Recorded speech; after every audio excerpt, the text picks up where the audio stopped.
going to lift you up on a cherry picker and you're going to jump off. How they became supervillains. It's just so funny. I fell into a super collider. Gotta be careful where you fall. To work with them is honestly the highlight of my career. Me and Toby arrived and all of their arms were just open.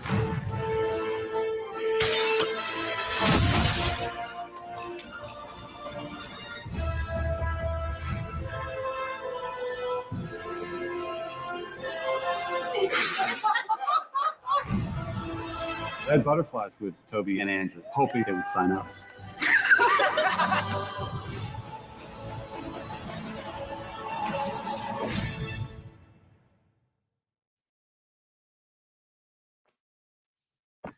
And welcome to a very special edition of the MCU review.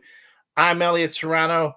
Joining me is my MCU review co-host, or one of the MCU review co-hosts. See, it's not like he's my co-host. I'm also his co-host. We're all equal hosts. That's what a co-host is. It's not. Yeah. Neither one is a sidekick. Neither one's a sidekick. We're all There's kickers. No Andy Richter on this show.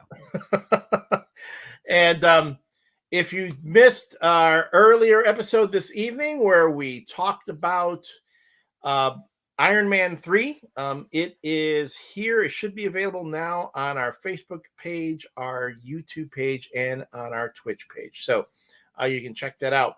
But John and I are doing this, again, a special episode to review something that just came out last week.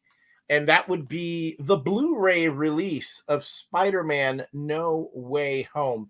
Now, the reason I'm talking to John about Spider-Man No Way Home, two reasons actually, is one, as you can tell, looking in his frame there, John is probably the biggest Spider-Man fan I know. We're talking over-the-top Spider-Man fan.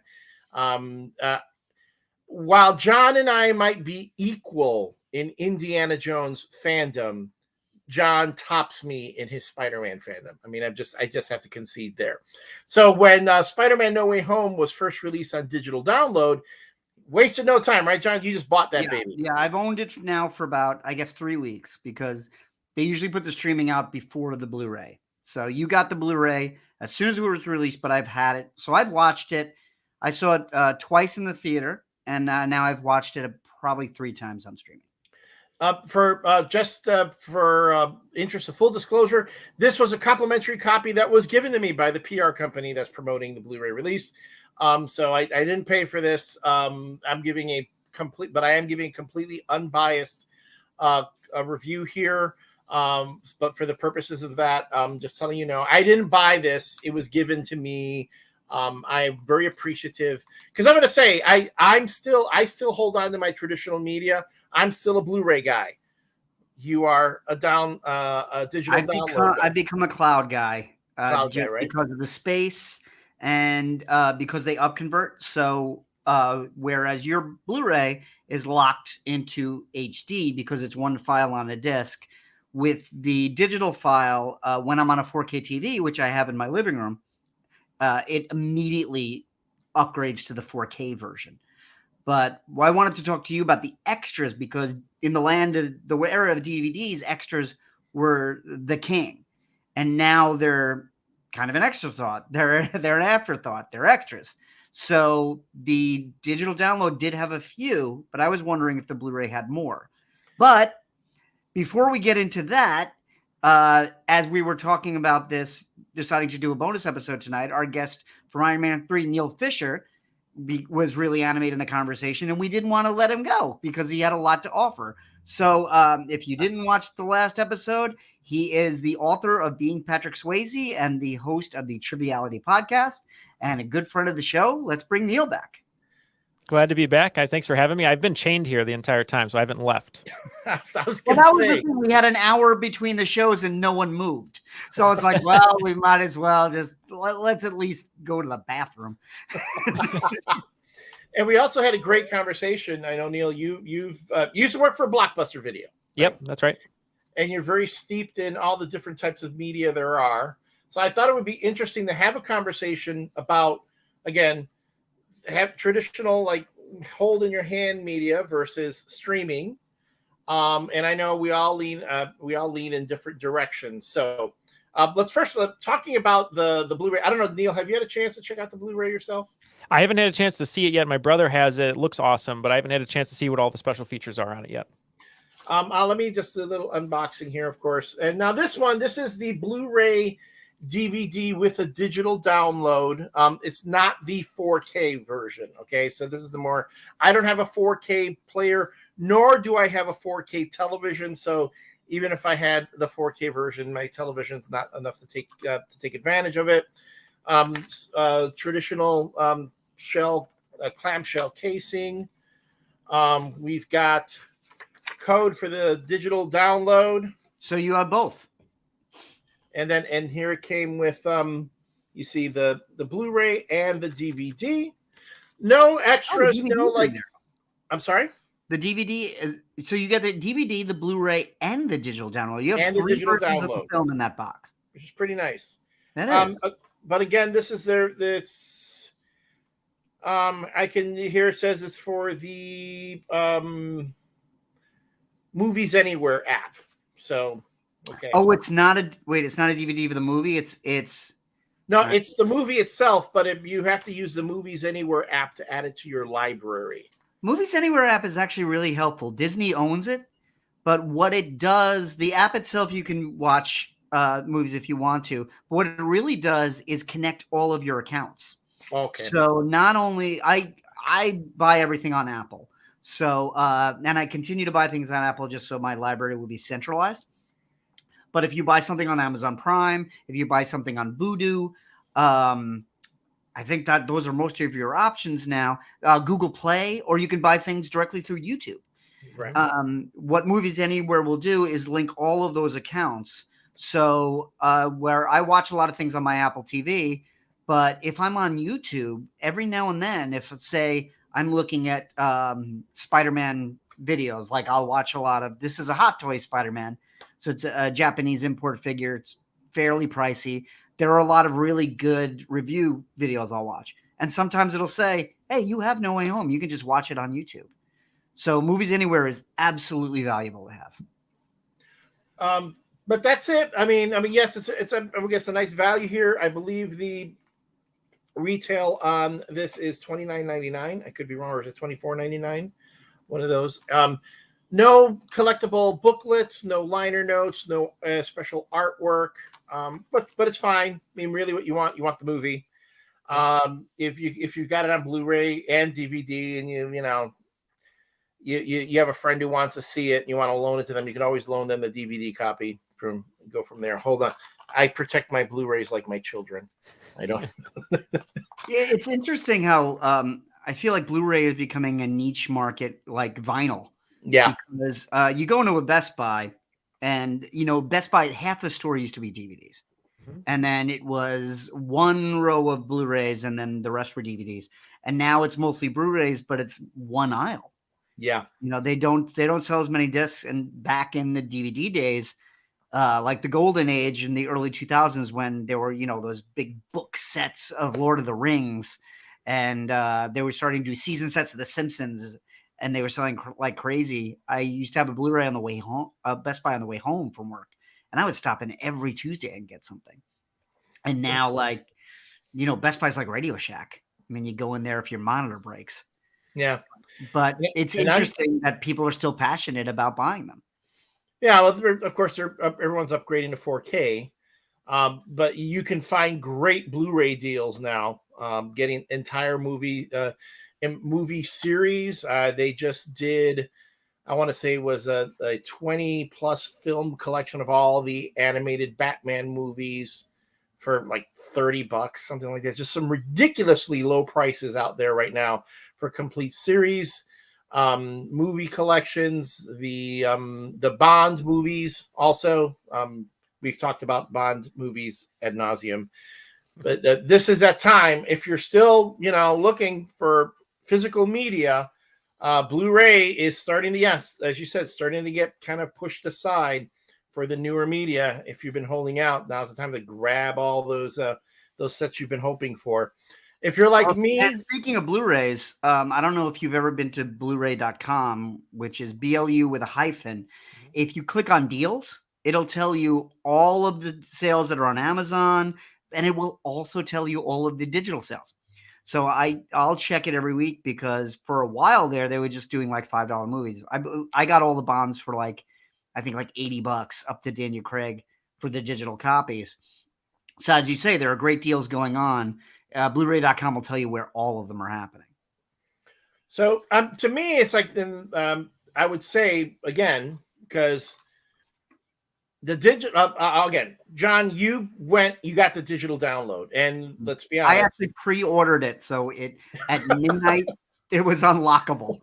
I realized that the price isn't going to go down, so I'll buy it. I'll buy it a couple weeks before.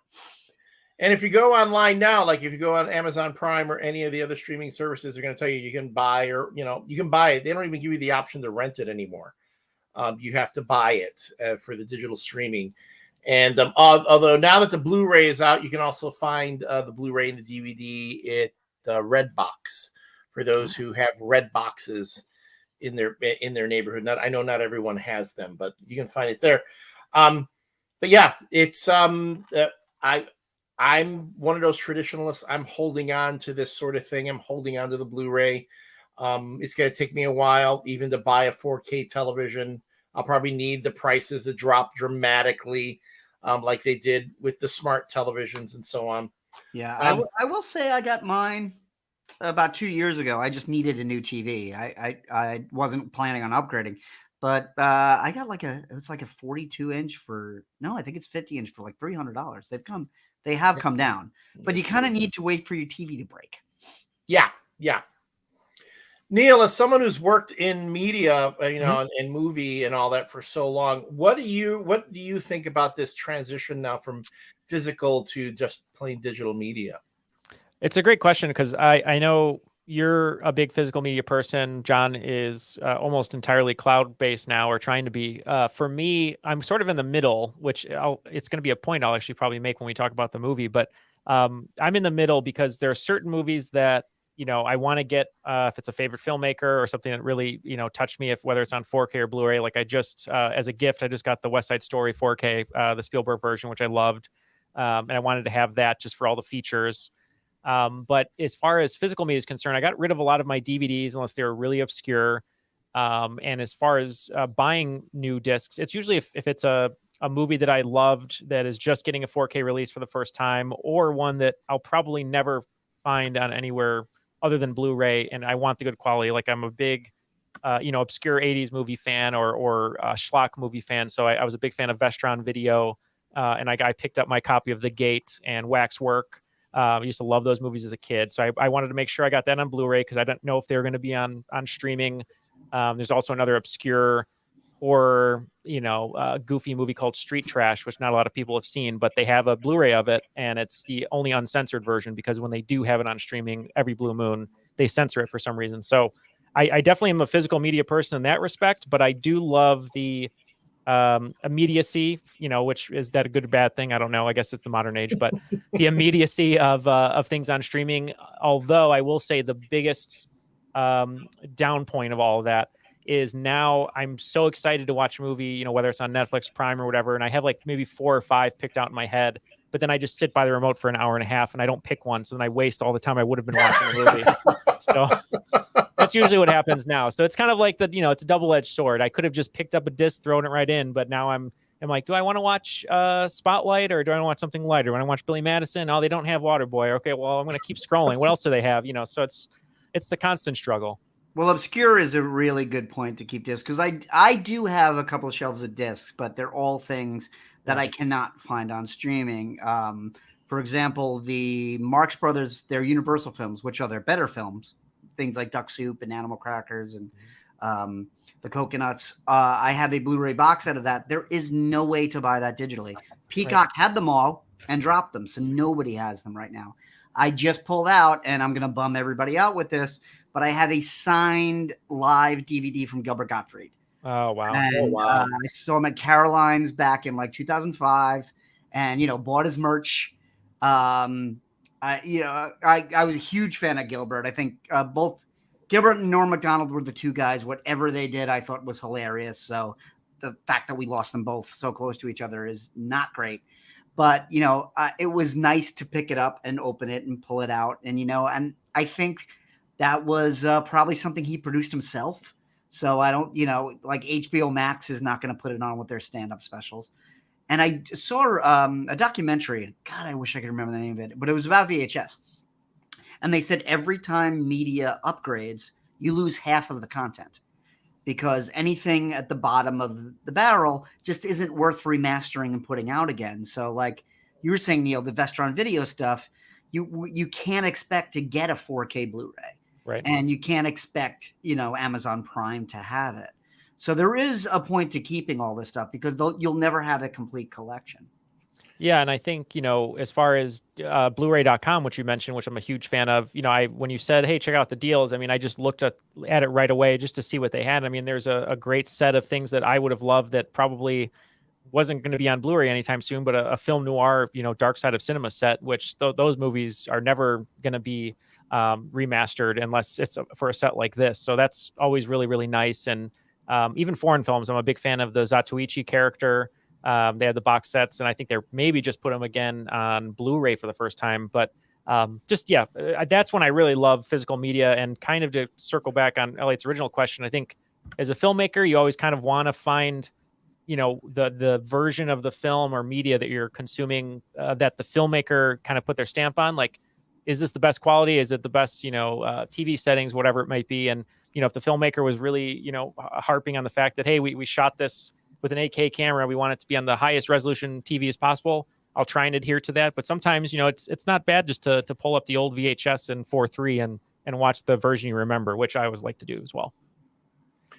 I'll say now, especially when you have, I'm wondering, because they do include the DVD with the Blu-ray on this case. I'm wondering, I'm picturing like some parent, because their kids got a DVD player in their room.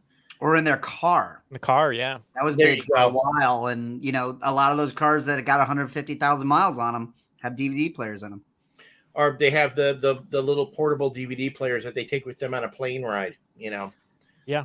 So that's, it just hit, thanks for bringing that up, but that would be a reason why they're still making this format available.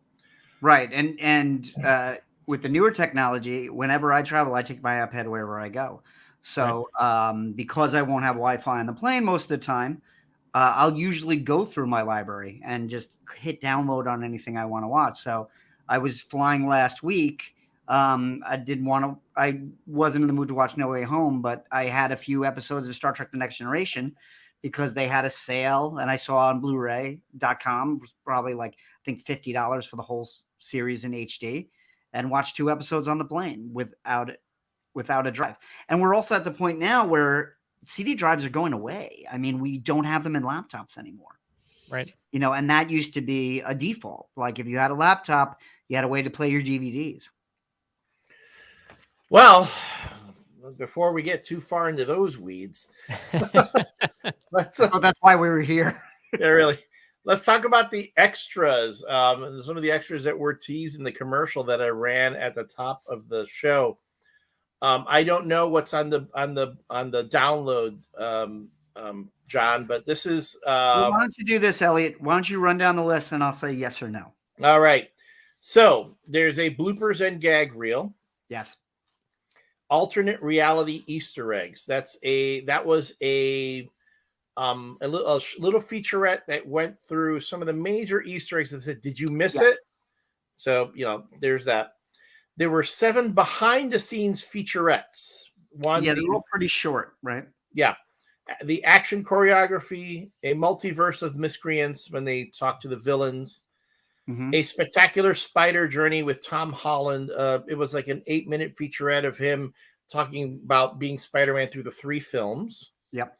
Enter Strange, when they talk about bringing Doctor Strange into the film. Graduation Day, which was a great little featurette talking to the director of Spider-Man, saying it was like this was their graduation day.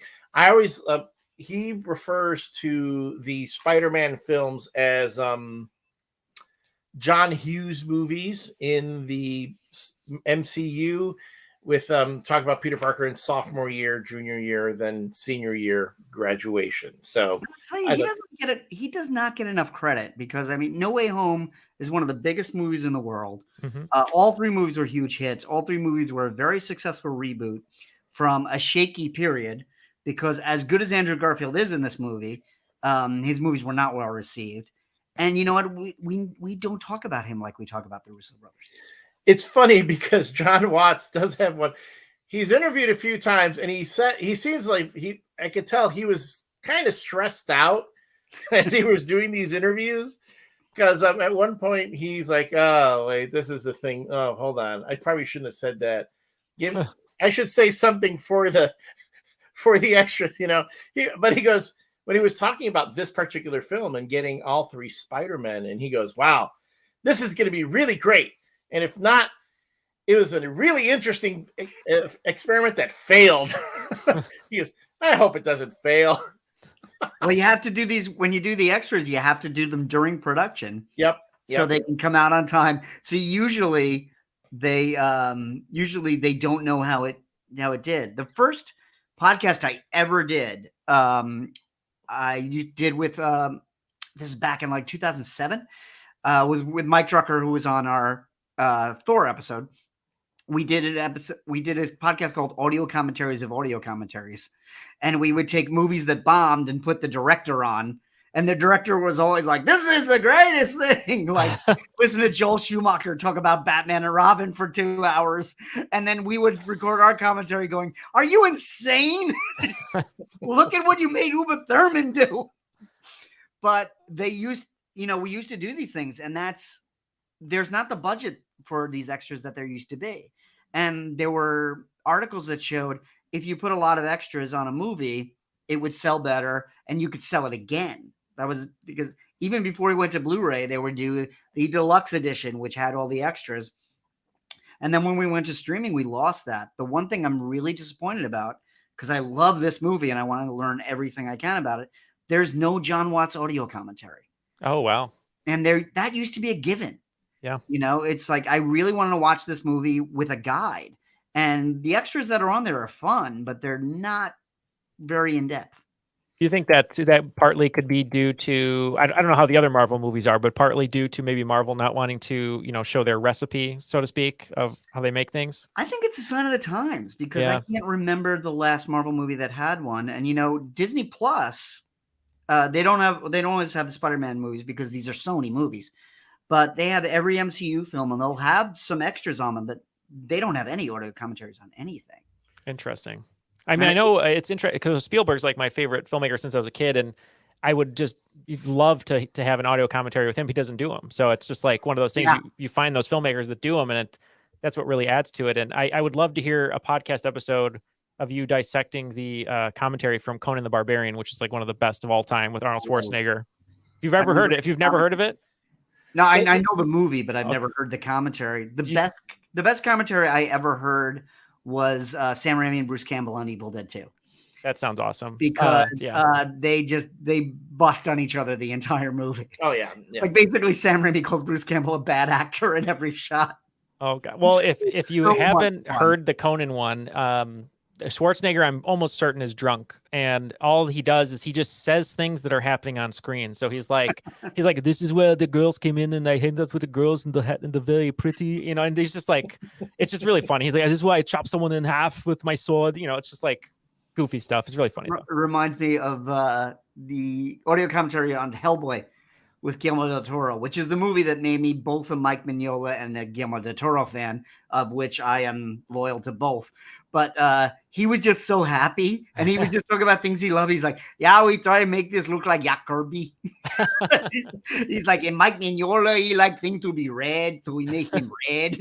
And he's just like, and especially when you have a filmmaker that's like, that loves their movie. Yeah. And it's catalog titles especially, which is, those movies are out and they know how it was done, but it was always nice. Like Conan the Barbarian. I never heard it, but there's a John Carpenter, Kurt Russell one. It might be The Thing.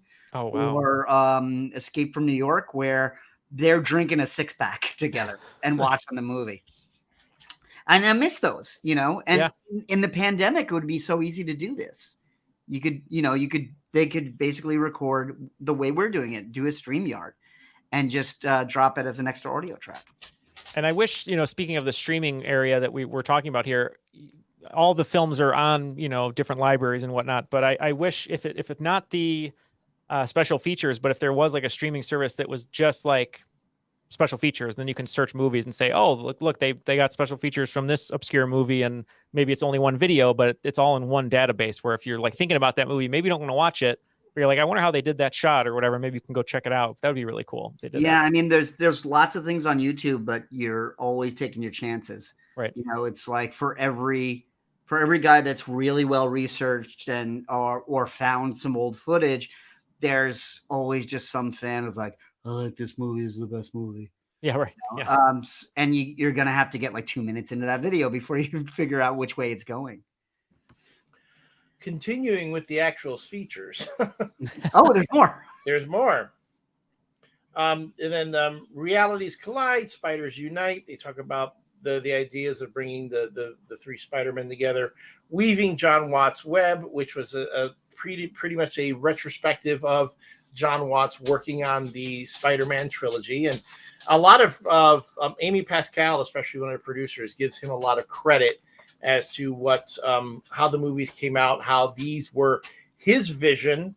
We've talked about this on previous episodes, that I think John Watts is one of the few directors who got a chance to really take a character through the entire trilogy. I mean, Jon Favreau only did the first 2 Iron Men. Raimi did 3, but that third one was so compromised. Right. And then we have right now, James Gunn is probably the only other director who's going to be able to pretty much complete his vision for the characters that the Marvel Studios have given him. Some extras that I really enjoyed, there were 2, was the Sinister Summit. It was essentially Willem Dafoe, Alfred Molina, and Jamie Foxx sitting together in director's chairs talking about the process of being on the movie. And they were like just kibitzing back and forth. There was even one scene that I love where Alfred Molina was talking and Willem Dafoe was wanted to interject something and touched them, like to say, I want to say something. And Alfred Molina said, jokingly, he goes, I'm talking, William. You know what? That feature was great, but what it reminded me of, and this is one of the questions I have about this movie, I don't know if it was budget, but why was Thomas Hayden Church only a voiceover? He appears in an HBO show. He looks the same. He appears in the movie. It's not like he's Brendan Fraser where he gained 60 pounds, but he did appear in the movie. That's an old shot from Spider-Man 3. Yeah, they used old footage. Yeah. They used John Watts, actually, I believe, did the motion capture for Sandman, and then Hayden Church was old footage from the previous movies, and then just his voice. And I don't get it. Like, it was one more person on the call sheet, because the whole scene in the middle when they're in Happy's condo and he's just talking to Jamie Foxx, I'm like, one day you could have had him change human for that one scene to talk to Jamie Foxx, and then he could have been complete Sam for all the action scenes. And they got Hayden Church to do the VO, so they hired him. They did. They were affected by the pandemic, though, during production. So it could have been just maybe they wanted to bring him in, but they're like, you know what? We got to shut the set down as it is. We can do it just as easily by having him, send in the digital files, do a voiceover, and then we'll do, as you guys said. And I didn't even realize that was old footage. So if I didn't, so was Reese Fonz. Yeah. When Lizard changes back to Kirk Connors, that's a shot from Amazing Spider-Man. Right. So that could have been it. I love the meeting of the spiders. I don't know if that was one that it's them.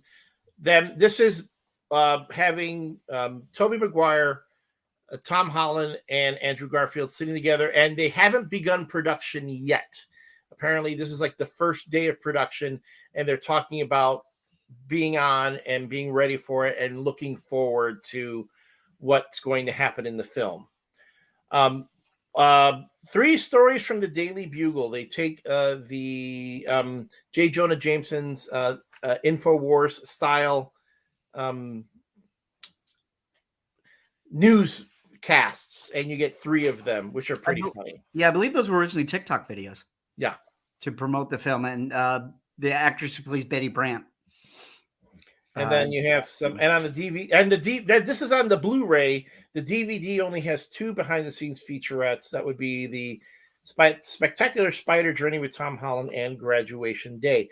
No director's commentary, as you guys said. And I will say, I know Spielberg doesn't do director's commentaries because he doesn't want to do them. He doesn't like doing them. Yeah. But I think for this, considering the crunch of production, just plain time. It's just, you got to get it, got to do it. And actually finding the time to be able to just sit down and watch your movie and do a commentary through the whole thing. I can see that takes up a whole evening and getting that whole thing set up. So, but it was such a complex production. It would be, you'd never be able to get the whole story in a 10-minute discussion. So that's the thing. If it was 20 years ago, okay, you'll put out an Ultimate Edition in 6 months. Yeah. A 2-disc set. The other thing I miss, and I realized they've been running to the ground and we wouldn't get any new information, but they always used to do a documentary about the comic. And Stan Lee would always show up and be like, I was thinking he was a spider. and then they would grab like Brian Michael Bendis or Dan Slott, to talk about the history of the comic. And being a comic fan, that was always the first thing I watched with a DVD. And I think it's well trod ground because we're on, the 3rd and 4th sequels of these characters. But that was it. That was another thing I really looked forward to seeing. Now, I did not see the Steelbook edition. The Steelbook edition might have other extras. I don't know. I have seen folks post it online. Steelbook editions traditionally have mostly the 4K. Correct me if I'm wrong. They usually have the upper end stuff. You'll get some inserts, maybe an art book, a making of pamphlet, things like that. But I have not seen that. Though, but for this is going to be the most common version of the movie you're going to find. You'll find this at Target, Walmart, wherever. This would be probably the one that you find. For what it is, for me, I enjoyed it. I think it's a nice value for what it is. It's not more expensive than buying the streaming, as you said. Plus, it includes a digital copy and a couple physical, copies of it. And the digital copy will cost you $19.99. So for $10, you get the physical version as well as the digital version. So you're paying an extra $10 to physically own it, which seems fair. Yeah, real fair. And then add to that, again, I will say though, I'm kind of surprised. No trio of Spider-Man on the cover. It's Doctor Strange and Spider-Man. Well, those were the original posters because they did not want to reveal that. True. The trailers, all they showed was that Doctor Strange was in it. In fact, when the Marvel Legends set came out, it was only it was the 3 Tom Holland suits. No, actually, the 2 new Tom Holland suits. They did, the Far From Home suit, which is in the beginning of this film, was a Walmart exclusive.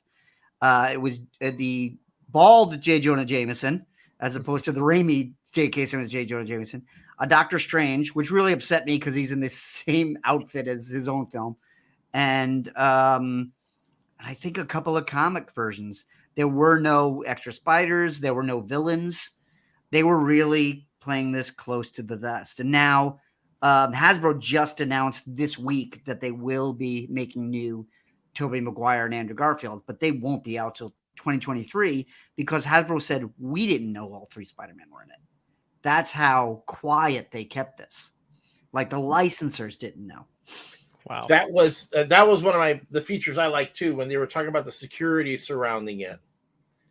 And there's one hilarious bit where they talked to two of the Marvel security folks who were tasked with making sure nothing leaked out. And they were talking about when they had to take Tobey Maguire from his trailer to the set and they put him in a cloak.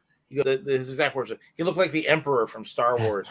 Now we had to take him, and then he'd take the cloak off, he'd do the whole thing, blah, blah. He goes, but that at one point, one of the actors, he doesn't specify who, one of the actors got injured on set, had to go to the hospital, and then the doctor that saw the actor took a selfie with them, and security had to go talk to the guy because they were in Atlanta. So like just the fact that Yep. that it's either Toby or Andrew were in Atlanta was enough of a leak. Yep, and then they put in a clip from the first Spider-Man where Spider-Man's putting someone's head through some glass, like to imply that they had to rough the guy up a bit. Which they didn't, but it was very expertly done. I will say this: with all these extras, it gave of course you can always ask for more. I would have loved to have seen an on-set documentary. Let's be honest, we've gotten spoiled. I know I got spoiled by what Lucas did during the production of the prequels, where they would have someone on set shooting everything. Lucas and Rick McCallum, his producer at the time, he wanted to have like a record of the production of all the films. So he had someone there all day behind the scenes stuff. So he had this massive archive of behind the scenes stuff. I'm wondering if anyone from Marvel did that sort of thing during the production of these films. I'm wondering if they didn't because of the leaks, or because of COVID too, because you only have so many people on a set at a time. But maybe at some point they're going to go, hey, guess what? We've been producing these things. We want to release these as part of a special anniversary package or something like that. But I got really spoiled by that. When you look at the Star Wars editions, they have all this great behind the scenes material. The Saga edition of the Blu-rays, just chock full of stuff that they kept in the archives. I'm curious to see what's in the Marvel archives. Well, what we are getting is those assemble specials on Disney Plus. They did those are nice. When Black Widow came on streaming, they did one. When Shang-Chi came on, and now they're doing one for each series. There was a Hawkeye was the most recent. I'm sure we'll get a Moon Knight. I think that's the equivalent where it's that's what you're asking. On-set documentary. It's an hour long. They talk about the development. They talk about the shoot. They talk about the technology they needed. The only difference with this is, again, this is a Sony film, not a Disney film. Right. So we may never get it on Disney Plus, or we may get it in a month with a special. We just don't know. I remember WandaVision had a really great one that I enjoyed watching, just because that show just spanned, so many different styles and techniques that I was really curious to see how they did it. And that one, it was a joy to watch that one for sure. Yeah, I love the story that they brought Dick Van Dyke to help them do the first episode. Yeah, crazy. Yeah. I'm curious, Neil, again, because of your background in media and all this sort of thing. From your perspective, what are sales on these things typically? And in your opinion, what do you think is the life of this? Like, how long can we expect to still have these babies floating around? That's a good question. Wow. Yeah. I had a movie, a couple on DVD, and the sad part about that is there aren't really too many DVDs left of one documentary that I did. And it's not on streaming. So I have to find my disc that was the file that when we used to burn files onto disc, not even just movies, but the one with the file burned onto the DVD in order to watch it, because I can't find the other disc that I had. So, it's weird. I don't know if it's only the strong will survive with physical media, but I mean, we were just talking about some obscure movies, so maybe it's giving filmmakers a chance to release some of their favorites or some of the more obscure films on their library, like places like Shout Factory or I think Kaleidoscope is another one. They're releasing a lot of older movies, so I don't know if it ever will go away. Maybe the sales won't be so good, but I'm wondering if they're getting to the point where they can produce them in an affordable area, especially with Blu-ray. Because now with 4K, I mean, like you said, that this Blu-ray that you have here, you're getting 3 different versions of the movie, and it's okay for you. So I mean, there's got to be other people like you who don't need the 4K just yet, and that's just going to last, forever, for a lifetime. So yeah, I don't know. I mean, I enjoy streaming, but I hope that there's still physical media, because we still have filmmakers like Nolan, Spielberg, Scorsese, using film. So there's got to be distributors that are always going to print on physical just for the purpose of it. So yeah, don't forget there are limitations to physical. I think a lot of them have been conquered, but I remember in the DVD days when they were dual layered, there was the glue that held those layers would eventually dry and wear out, and the disc would become unreadable. And there, you can always scratch them. Yeah, you yeah. know?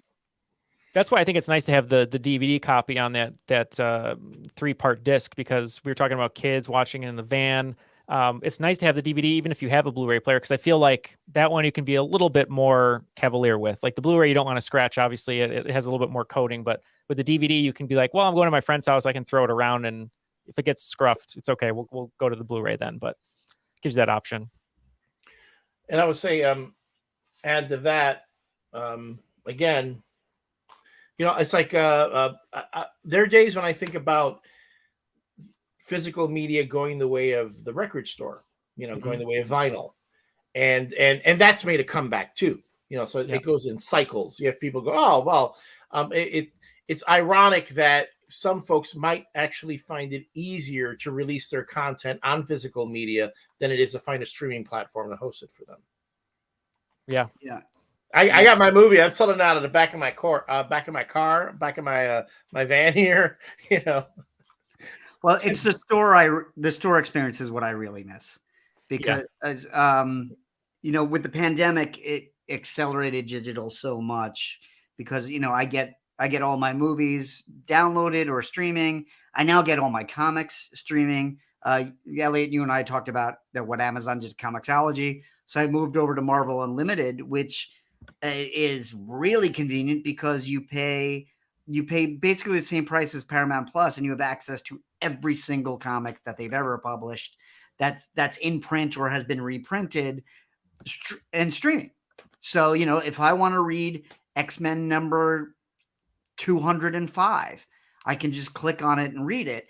But I do miss going to stores, and I do love, if I'm in a new town and there's a comic book store, going in and seeing how they're laid out. But I have to admit, like 8 times out of 10, there's nothing for me to buy because I have it digitally. And I used to love record stores, and especially when record stores became video stores.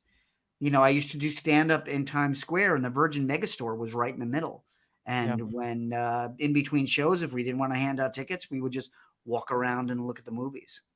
And I remember when The Matrix came out on DVD, I was dating somebody and we were in the Virgin Megastore, and I was like, oh my God, The Matrix, it's on the screen. This is a great movie. And she's like, I hate Keanu Reeves. And then it was the scene in the dojo with the fist bloom. And she's like, all right, this is a good movie. I'll watch it. And, just walking up and down the aisles. And as everybody says, you don't accidentally discover things as much anymore. Yeah.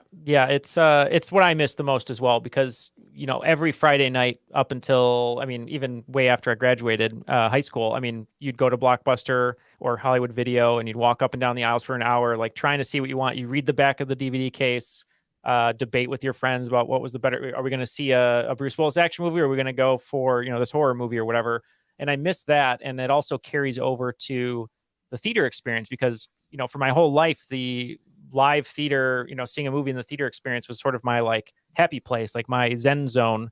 And when the pandemic happened, you couldn't go to the theater anymore. And it was just like a shock to my system, because now, I see things on the TV and I can watch them, but I just miss, the lights going down, like hearing the murmur of the crowd, and getting to see the movie on Thursday, whether it's 7 p.m. or midnight, seeing it first, in my head before anyone else. And you kind of miss that. And having made a couple movies, the biggest thing I wanted, I didn't care like if it made money back or if it got even. I just wanted to see the physical box in a video store. And when mine came out, most of the stores had closed, except it was a family video.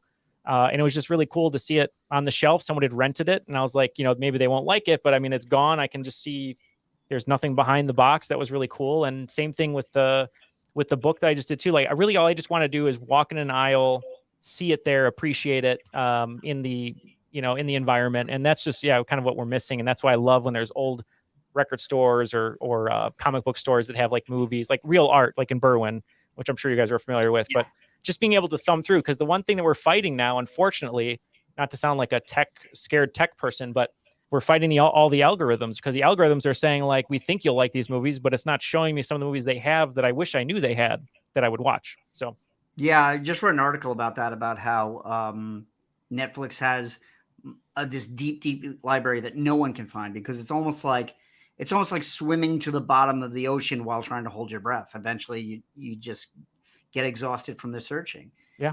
When you were talking about Blockbuster Video, when I was in college, we would go to Blockbuster and we would try to find the worst movie we possibly could. So we would go. It was usually horror, but we would just go through the box art and go, well, this looks really stupid. And you're right, with the algorithms are not designed to show you something you'll hate. Yeah. It's like, well, you like this, we'll give you more stuff that's pretty good. It's like, we tried to replicate that with Netflix, and it was easier in the early years. It was easy to find crap. I think Amazon Prime is the best place to find like B movies, but still, like when you search, you're going to get the expected choices. And even if you scroll, it's hard to find, a movie like The Lift or She or Thanksgiving, you have to go to you have to get word of mouth to find out about The Room or Birdemic, or Troll 2. You don't stumble across those movies. Somebody has to tell you now. Well, that and there's a site that I use quite often called justwatch.com. Yes. And, I'll just look up a movie and sometimes it'll say, oh, it's on Netflix. I'm like, I've never seen it on Netflix. And like you said, you have to search to the bottom of the ocean. Oh, it is there. Okay. I never would have known that. And thankfully I looked and saw it listed somewhere. But yeah, it's almost like, they always say, well, Netflix gives you, a world of possibilities of movies you can watch or TV shows you can watch, but you never really see the full world of possibilities. So you're kind of missing out in a way because there's just so much content thrown in your face. But it's not very easy to find things that might not be advertised as much. Yeah, and once they got into production, they prioritized their own content over anything else. Yeah. I agree with you about Just Watch. Just Watch has saved me a lot of money because there's been so many times I've been like, I'll go to Apple TV. Oh, I want to watch this movie. Oh, it's $12 on Apple TV. And then I go to Just Watch and they're like, oh, actually, it's on Amazon Prime right now. Yeah. So, yeah, if you do anything today, Blu-ray.com and JustWatch.com. But Elliot, before we get too late, how was your experience watching the Blu-ray? First of all, how is it to see No Way Home again since the theater? And how was the picture and sound quality? Picture and sound quality was great. I will say that one of the advantages of having a home theater setup, even though mine is it's an HD TV, which is already behind everyone else.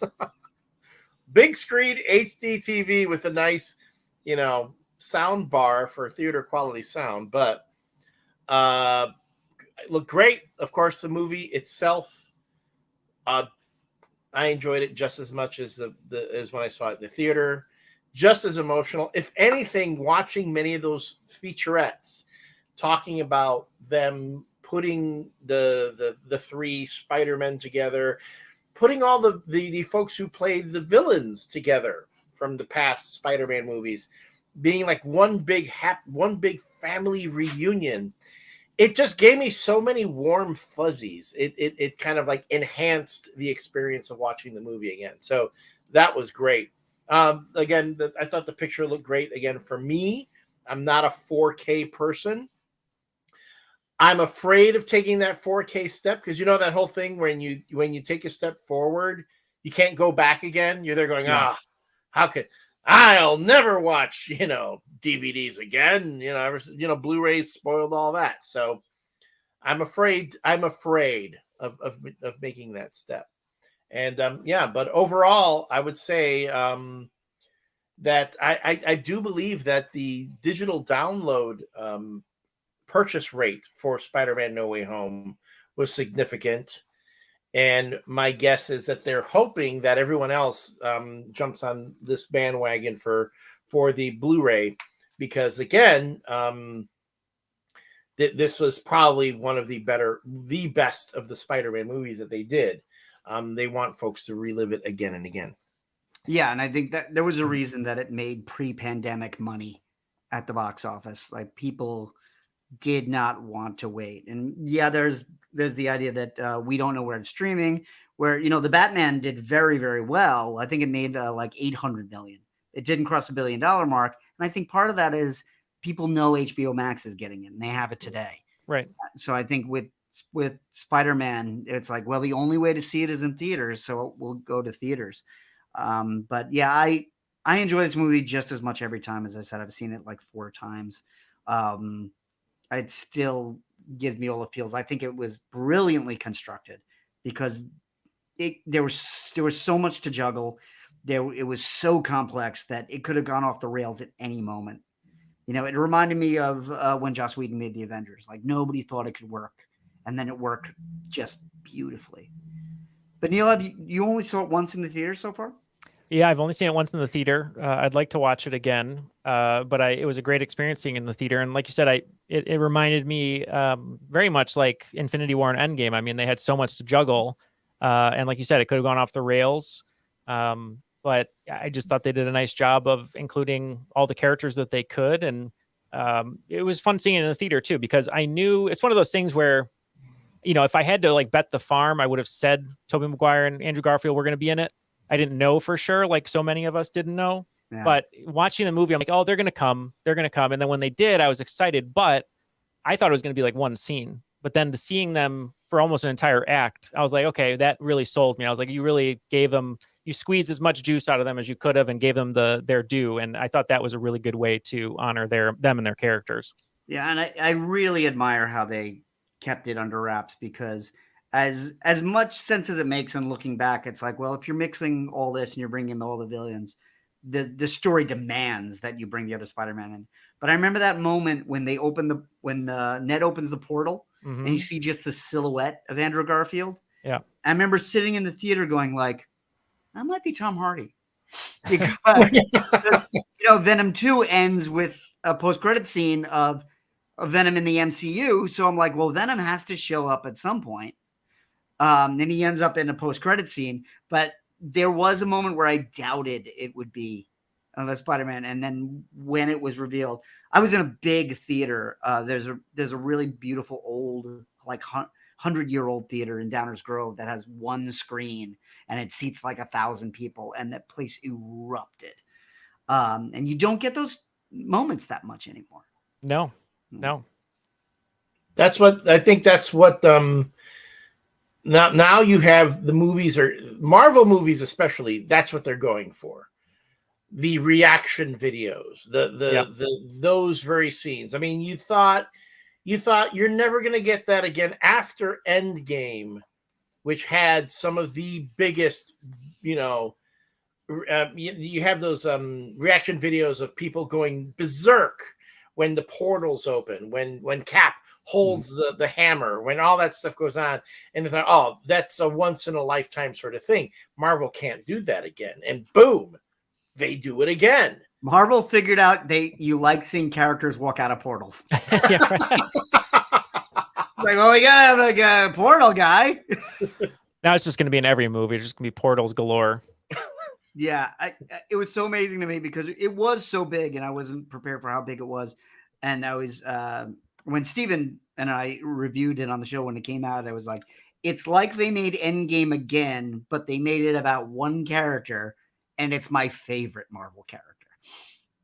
Yeah, you know, so there's the only complaint I would have against this movie is that in no way does it stand on its own. You have to at least be familiar with the other movies. You know, I know the Andrew Garfield movies did not do as well, so there were plenty of people that saw No Way Home that probably didn't remember that Jamie Foxx played Electro, but I think you had to have some familiarity of the history of the franchise for it to really resonate.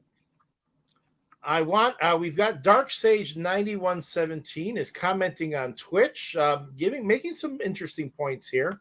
First saying, I'm going to give an unpopular opinion about this movie. I personally did not. Sorry, Neil, that we're cutting you off there. Oh, no, that's okay. Dark Sage wrote a lot.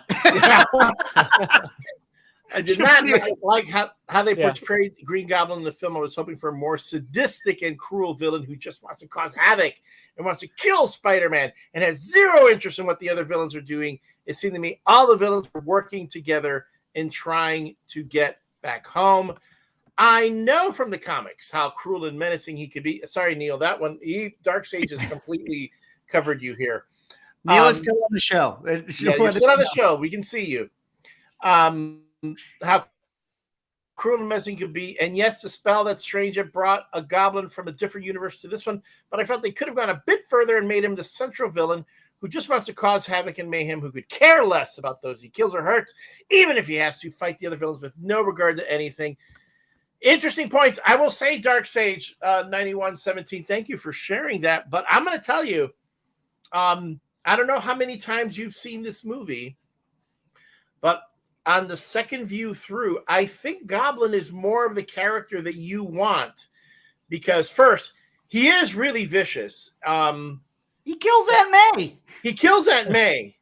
Poor Marissa Tomei. Which is an incredible. I'm telling you, I've seen that scene before. I knew that scene was coming, and yet I still got emotional watching it. That's how good Tom Holland and Marissa Tomei are in that scene. That's just how, and this is when Tom Holland brought his game up to just another level at that point, showing his vulnerability. And Willem Dafoe, I will say because we finally got to really see his face this time, as opposed to in the Sam Raimi film where he was wearing a mask all the time. You got to see Willem Dafoe being truly evil. And we talked about this before on the MCU review, but the battles between Peter Parker, Spider-Man, and the Goblin in this film are more brutal than in the Sam Raimi films. If anything, they talked about that on the featurettes, saying that they needed to up that level because they needed to show how that the Goblin is superpowered. So Spider-Man doesn't have to hold back with him. He can handle it. He can go toe to toe with Spider-Man. And you saw that. And they go, oh yeah, in this fight scene, they're going to wreck a condo. They're going to completely wreck a condo, which they do. And I will say, I remember whether seeing it in the theater or seeing it again on home video, it was still one of the most brutal fight scenes I've ever seen in a superhero movie. Yeah, I think Willem Dafoe is better in this film than he is in the original. And Willem Dafoe was never bad. Yeah. But I would say to Dark Sage is that when you do see the Goblin interacting with the other villains and getting along, that's Norman. And there's such a clear delineation between the Norman Osborn character and the Green Goblin character. And, we have that great scene in the mirror of the original Sam Raimi. But then like 6 months later, Andy Serkis does it as Gollum. And we kind of forgot about it because that's film history. And I think Willem Dafoe plays it up so well. Like when you see him in the feast center with Aunt May, and he's like, I don't know what happened. It's like, you really buy it in a way that you don't buy it in the Raimi movies. So I agree with you, Elliot. I think the Goblin is really vicious. And he does become the central villain because in that final fight, he's the one they spend the most time stopping. Like Electro and Sandman and Dr. Octopus and Lizard they fight them all, but the Goblin is the one they end with. And the Goblin almost kills Tobey Maguire, and I think in an earlier draft he did. Oh, really? Okay. I have no evidence, but just the fact that he stabs him in the back, right, lying down, that seems like a death scene to me. And then they play it off pretty well. It's like, I've been stabbed before. I think the original intent was, Toby's in his 40s. He's never going to do this again. Let's send him off. And then I think they realized, it's a real downer to kill a Spider-Man. Maybe Kevin Feige and Amy Pascal played him in a game of poker, and he's like, "I want to live," and he won. Yeah. Well, I don't know how many folks know about Tobey Maguire's past with poker, but there was a whole movie done about that. Oh yeah, and I was thinking about that too. We were talking about the cloaks. I'm like wondering if PAs are like having him in cloaks. He's like, "I got to go play. We're in Atlanta. Take me to a club so I can play some poker." And I'm like, "All right." And him in his cloak, his emperor cloak. It's gambling cloak. Yeah, right. Yeah, what's in your sleeves? Like nothing, I promise. Yeah. Well, this is a movie. Tobey Maguire play Michael Cera. Yeah, do the reverse. I want to see Michael Cera play a Spider-Man. That'd be like the most indecisive Spider-Man ever. Like, are you gonna go? Yeah, his spider sense only goes off on half of his head. I will say, this movie has been huge, but as a Spider-Man fan, it's had such an impact that when you go to a comic book store, you're not going to find much Spider-Man stuff. because I had a really complete collection of Spider-Man comic books, and I got rid a couple of years ago. I got rid of the ones that weren't very good. I was like, well, this creative team, this wasn't the best writer, this wasn't the best artist. I'll just sell these. And then with the movie coming out, I was like, well, now I don't have a complete set. Let me go back and get them. And books that were in the 50-cent and dollar bins, if they have them, are like $3 and $4 now. And every time I've talked to an owner, they're like, we can't keep anything Spider-Man in stock because this is like a Dark Knight moment for Spider-Man, or like a Batman 89 moment for Spider-Man. Like, the character has probably never been this popular, and he's never been not popular. It's funny, in 2018, they did the video game and Into the Spider-Verse, and I was like, this is peak Spider-Man popularity right here. We're never going to get bigger. And I interviewed like the host of the Amazing Spider-Man podcast, and we were like, this is it. Or like, it's never been like this, and it's so much bigger now.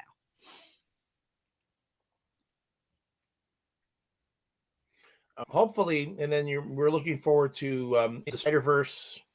The sequel is going to be coming out soon. The next Spider-Verse animated film, and of course, the Spider-Man games are always pushing the envelope and getting people involved. Yeah, we're getting the second Spider-Man. This is what Marvel Comics would. Yeah, and then in Marvel Comics, that's what they were. That was the hope that the comic books would that the movies would benefit from the comics.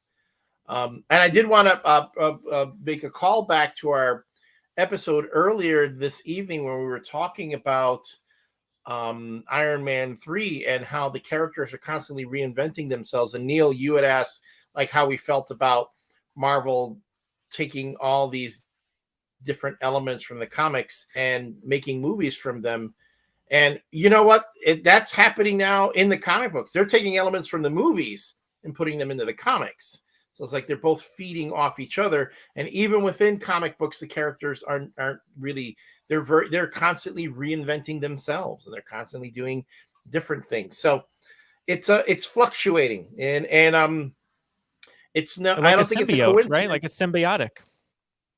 No, that's Venom. Like a symbiote, yes. Like, It's funny. or now Marvel's getting everyone.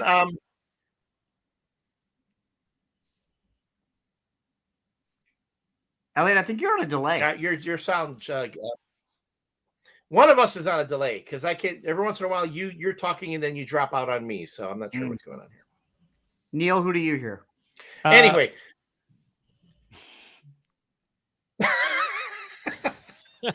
Neither of you. Just keep talking, you two. That's why Marvel got us accustomed to the idea of variants with the Loki series. We're just going to keep reinventing all the characters in all different ways, and you're just going to deal with it. Everything's a multiverse now. Michael Keaton's back as Batman. Everything's a multiverse. And of course, Michelle Yeoh just did that movie, Everything Everywhere at Once. So, which is another multiverse movie, which sounds like fun. Anyway, so let's. Before we go, Neil, thank you for hanging with us again. 2 straight shows, 1 evening. You got to get. I want to, of course, let you get a plug in for your book. Oh, well, thank you. Yeah, I appreciate being here. It was so much fun the first time. I'm always available anytime you guys need me. I'll be here for you. Just open a portal and I'll walk right through. Everyone was here. Yeah, right. So my book's called Being Patrick Swayze, Essential Teachings from the Master of the Mullet. It's coming out the 26th of April, so next Tuesday. It's my comedic love letter to Patrick Swayze's life and career. There's quizzes, games, trivia, essays. I even made a drinking game for my favorite Patrick Swayze movie, Roadhouse, with its own menu. So if you want to get your friends together or by yourself too, no judging, you can play the game and see how drunk you get. But I will warn you, there are a lot of prompts and a lot of them will get you very drunk. So be careful, drink responsibly. But yeah, you can find this anywhere you get your books: Amazon, Target, Barnes & Noble. It's in worldwide, UK, Australia, Waterstones, everywhere like that. So you can go to my website, neilefischer.com/books. That's NEALEFISCHER. And learn more about the book and pick it up. I'd appreciate it. It's my first book, hoping to get some more. And if I can get enough sales, maybe they'll let me write another one. So thanks for having me. Is there an instructional in there on how to give a roundhouse kick? There is an instructional on how to get in Swayze's shape, either for physical activity or lovemaking. Oh, yeah, one of them does have a roundhouse kick prompt, but you will find some great illustrations by an artist named Kyle Hilton, like the connect the dot artwork of Swayze from Roadhouse, as well as some other things too. So a lot of care was put into the book. I dissected Swayze's career into 5 elements I called Feng Swayze, which are the elements that make him up. So I think you'll enjoy it. Sweet. Well, thank you so much for joining us this evening. And and thank you everyone for tuning in for a second MCU review special edition. Spider-Man No Way Home Blu-ray and DVD edition at your local Target, Walmart, and so on. If you're like me, you'll want this for your library. John, where can we find you? I'm at Not On My Book on Twitter and Instagram, and you can also find the audio version of this podcast at Caffeinated Comics, which is part of the Radio Misfits podcast network. You can find that anywhere you can find podcasts, as you like to say. You can even ask your Alexa to play it. And we also have a Facebook page, facebook.com/Caffeinated Comics, where we also post the MCU review live video. You can always check out the MCU review here on Twitch, facebook.com, and YouTube. So wherever you're checking this out, please feel free to comment, give us a like, share the videos, follow all the wonderful guests that we have on our show on social media. Be sure to check out Neil's book on being Patrick Swayze. I know I'm going to. Neil, can I offer a follow-up? Sure. Being Ralph Macchio. I'd love to do that. I'd be up for doing any being type book of anyone, but Ralph Macchio would be fun. I mean, he's in a lot of movies that people forget. So what about Crossroads? No one talks about Crossroads. So that's a good one. Yes, yeah. Absolutely. When he has the big guitar duel with Steve Vai at the very end. Yeah.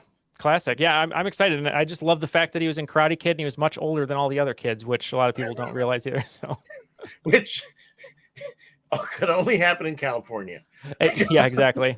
And by the way, Ralph Macchio shares a name with a Marvel editor. There was a Ralph Macchio who edited the Spider-Man titles in the 80s and 90s and got real tired of being asked if he was the Karate Kid.